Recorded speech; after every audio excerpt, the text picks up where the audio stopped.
I want to share with you a big secret today. And this is not one that a lot of you are gonna want to hear. But at the same time, time is so important that I have to tell you. The secret it is, what if I told you that every single day kids go to school, they become less intelligent? Now, how could it be possible? When kids go to school, they learn things, right? And they accumulate more knowledge. So if anything, they should be getting smarter. How could they possibly be getting less intelligent? What am I talking about? Well, I do hope to illustrate that to you today. Before I turned 14, I was a kid that did not know what he wanted in life.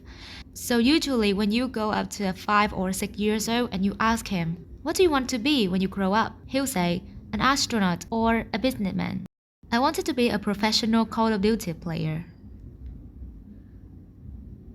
And since I had no idea about what I wanted to be when I grew up, I just listened to my parents almost 100% of the time. I trusted that they knew what was the best for me. My parents wanted out of me what any typical parents would want out of their kids. Go to school, keep up your grades, get out and exercise once every few years. And I was trying to do everything they asked of me. Except the problem was I wasn't even that good at school. I was terrible at science, could not write a 5-paragraph essay if my life had depended on it. And to this day, I still think I'm the only Asian kid in the world who does not understand math. I really do. But when I turned 14, that all changed. I was no longer this hot air balloon and floating around in space. I was now like a supersonic jet flying toward my destination at 50,000 miles an hour or however fast those things go. This change all started when I received an envelope with a mail. It was an invitation, not to a birthday party. I didn't get any of those, not to a playground, but to a business plan competition down in Boston. And I was curious. I was just so curious that I had to go.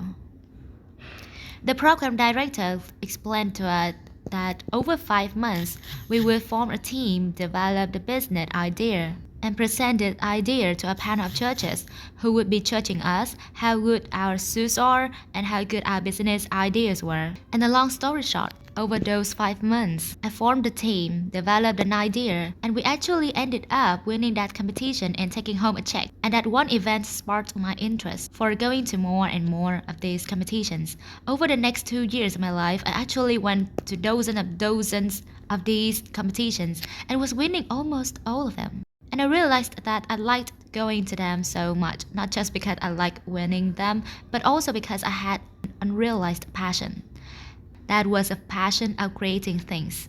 Because the one thing that my team would do differently from our other competitors every single time was, well, everyone would go up and present an idea and their PowerPoint.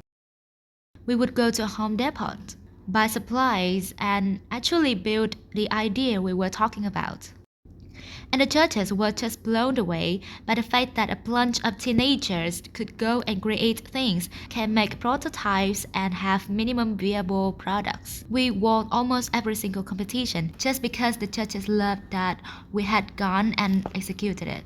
At one of these competitions, I met a short-tempered, middle-aged polished guy named Frank. If he's here today, I'd better run after this. He came up to us, took a look at our prototype, and said, I can have you guys turn this into a real company. Think about that. Isn't that cool? We are 16 years old. We are going out into the world and creating a real hardware technology startup.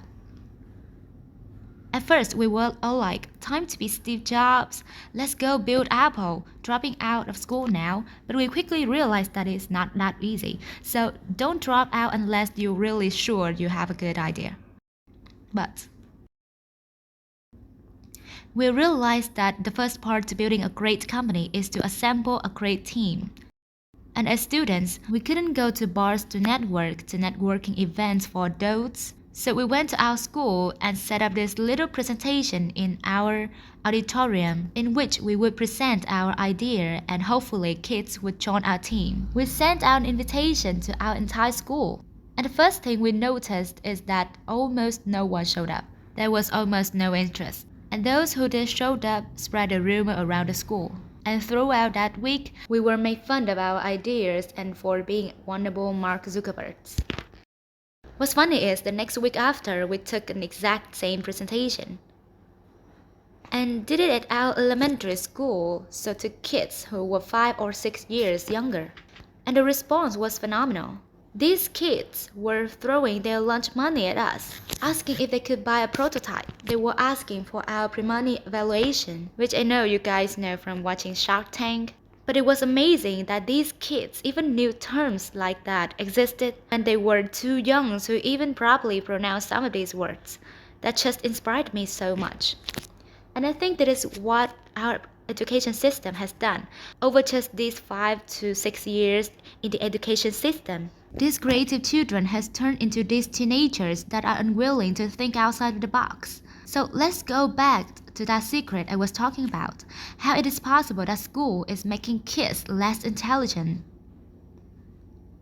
The fact is, there is no much more than just one type of intelligence. While school can make you more academically intelligent, it can teach you physics, algebra, calculus. It is diminishing the children's creative intelligence. It is teaching them to think in a certain way, to go down a certain path in life. It's telling them, go to high school, get a diploma, go to a good college, find a stable job. And if you don't do that, you won't be successful. And if that was true, how am I even standing here today? How did I, a strength C student, start a technology company at the age of 16? And how is my company, which was featured on a Wall Street Journal last week, doing better than some of the companies started by Harvard and Stanford graduates? It must be something that can't be measured by academic intelligence alone. So here is what I believe. Parents, teachers, educators, you have the power to influence and inspire youth. The fact is, there are way too many people out there right now who are upset with telling kids to go to college, to find a good job, and to be successful. There are not enough who are telling kids to explore more possibilities, to become entrepreneurs.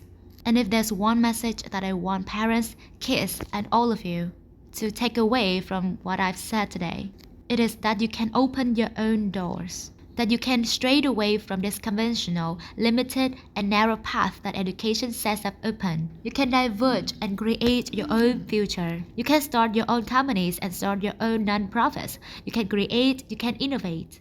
And if there's one message that I want you to take away from everything I've said, it is this: no one has ever changed the world by doing what the world has told them to do. Thank you.